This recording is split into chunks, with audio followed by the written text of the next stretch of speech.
আমরা এখানে সে অনেক আলোচনা করলাম আমাদের এই মূল যে 8টি আজকের এই যে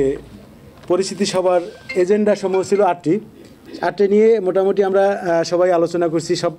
মানে সবশেষে আমরা একটি বিষয় সিদ্ধান্তে উপলব্ধি হতে পারছি যে আমরা যারা এখানে 25 জন উপস্থিত আছি এদের ভিতর থেকে আমরা এই প্রতিষ্ঠাতা সদস্য হিসাবে একটা চাঁদা যেহেতু এটা মানে মিডিয়ায় প্রচারিত হবে একটা চাঁদা নির্ধারণ হয়েছে বিদায় আমরা সবাই সম্মতিক্রমে সেটা সবাই গৃহীত হয়েছে নাকি আমরা যে প্রস্তাব আসছে সেই প্রস্তাবে আমরা সবাই রাজি তো নাকি সবাই রাজি তো একটা বিষয় আমরা সিদ্ধান্ত নিতে পারছি যে আমরা এই সংগঠনের এই একটা নির্দিষ্ট একটা চাঁদা দিয়ে আমরা আজীবন মানে প্রতিষ্ঠাতা সদস্য হিসাবে এখানে আমরা মেম্বার হিসাবে গৃহীত হইল এবং পর্যায়ক্রমে যদি আমরা এরকম আরও আমাদের মিটিং আসবে আমাদের এবারে পরবর্তীতে আমাদের সবচেয়ে বড় কাজ হয়েছে কি আমাদের এই রেজিস্ট্রেশনটার জন্য আমাদের দেখা যাবে যে আমাদের ঘাত প্রতিঘাত এই যে ভাই অনেক বলছে মেজর সাহেব বলছে বা আপা মানে আপার নাম সালমা শারমিন উনি বলছেন এরপর এই যে রীতা আপা বলছেন আমাদের এই যে মানে সংগঠক সৈয়দ মোজাম্মেল হোসেন শাহিন বেলাল সাহেব আনোয়ার হোসেন চৌধুরী সাহেব তারপর হলো জিয়া আমাদের এই যে মানে মেহেদি হাসান ভাই সবার সম্মতিক্রমে এবং আরিফুল ইসলাম সাহেব অনেক কিছু বলতে চেয়েও মানে অনেক কথা যায় না বলা কোনো কথা না বলে এই আমাদের যে এই আরেক মানে কবি সাহেব সেই কথার কারণে এই আরিফুল ইসলাম ওই কথা ভিত্তি করে মানে অনেক কথা যায় না যায় বলা কোনো কথা না বলে এটা আরিফ এটা প্রমাণ করলো ঠিক আছে তো আমরা এই আমাদের ফাউন্ডেশনের রেজিস্ট্রেশনের জন্য সবার অবস্থান থেকে কাজ করব এটা আমি সবার কাছে দাবি এবং যাই বলেন আপনি অনুরোধ থাকবে যে আমাদের ফাউন্ডেশনের এবং আমরা যার নাম কমিটিতে এখানে সাবমিট করব আমরা হয়তোবা এখানে কেউ দেখা যাবে যে আমরা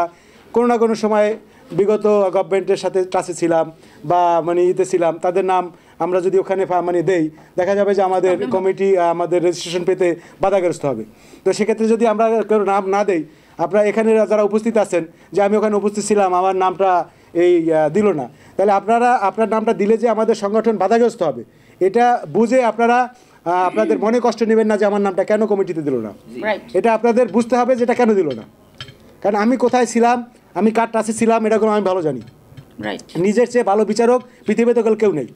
মোবাইল নাম্বার টাচ দিলে না দাঁড়ান আপনি মানে এটা আমি যেটা বলতেছি হয়তোবা আমি বিগত দিনে গভর্নমেন্টের টাচে ছিলাম এখন আমার নামটি যদি এখানে থাকে তাহলে দেখা যায় আমার সংগঠন রেজিস্ট্রেশন পাবে না সেক্ষেত্রে আরও আমি মানে বিপদে পড়বো ঠিক আছে যে এখন এই যে নামটা আমরা ইউজ করছি সেই নামটাগুলো একটা মানে বর্তমান প্রেক্ষাপটের অনেক গুরুত্বপূর্ণ একটা বিষয় যে বৈষম্য প্রতিরোধ ফাউন্ডেশন তো এই বৈষম্য প্রতিরোধ ফাউন্ডেশন নামটা একটা সাময়িক একটা মানে খুব মানে একটা আকর্ষণীয় একটা নাম এই নামকে কেন্দ্র করে দেখা যাবে এনএসআইতে যখন আমরা সাবমিট করব তারা বিশদভাবে আমাদের গভীরে আমাদের মানে খতিয়ে দেখবে যে আমাদের নামী নক্ষত্র কোথায় তো এখানে আমরা সেই লোকগুলো ভাই যেগুলো বলছে যে আমরা 9 জন 7 জন বা 11 জন এর বেশি আমরা এখানে সাবমিট করবো না 21 জন হয়তো আমরা সাবমিট করবো না কারণ এখানে আমরা নাম দিতে হবে যাদের নামগুলো একেবারে ক্লিন রিটার্ন ক্লিন বা জাতীয়তাবাদী মনা হ্যাঁ কিন্তু মানে অন্য মনে কোনো লোকের এখন দিলে পরে আমাদের সংগঠন বাধাগ্রস্ত হবে তো সেক্ষেত্রে আপনারা সবাই সংগঠনকে যাতে মানে আমরা মানে অল্প সময়ের ভিতরে মানে সমাজ কল্যাণ থেকে আমাদের হান্নান ভাই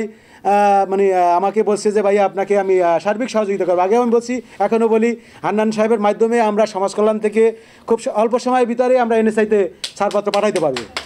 হ্যাঁ এবং আমরা ভার্চুয়ালি যার সাথে এই যে শামসাল মামুনের সাথে যে কথা বলেছি উনি আমাদেরকে বলেছে যে এনএসআইর ব্যাপারে উনি সহযোগিতা করবে বর্তমানে মতিঝিল এবং আবার এই যে নয়াপল্টন জোনের যে দায়িত্বে এনএসআইতে যে আছেন তার সাথে একটা মানে পরিচয় আছে না এটা যে বলা যায় মানে তার সাথে একটা পরিচয় চেনা জানা আছে সে আমাদের ব্যাপারে হেল্প করবে হ্যাঁ সেক্ষেত্রে আমরা মানে শামসাল মামুনকে আবারও ধন্যবাদ জানাই তার এই যে মানে মতামত দেওয়ার জন্য যে সে আমাদের এই সংগঠনকে এখান থেকে একটা ছাড়পত্র আনার জন্য সে সহযোগিতা করবে তো এখন বক্তব্য অনেক হয়েছে আপাতত আমরা 2টা বিষয় সিদ্ধান্ত নিয়েছি যে আমরা একটা রেজলিউশন আজকে পাশ হইলো আপনারা সবাই সম্মতিক্রমে তো রেজলিউশনটা পাশ হইলো যে আমরা একটা মিটিং করছি একটা রেজিস্ট্রেশন পাস হইলো আমরা এই প্রথম সভা দেখাই আমাদের আবেদন করতে হবে হ্যাঁ আমরা একটা রেজলিউশন পাস হলো আমাদের অফিস 85-1 নয়াপল্টন এটা আপনারা সবাই এখানে আসবেন, আপনাদের জন্য সবসময় এই আপনাদের বৈষম্য প্রতিরোধ ফাউন্ডেশন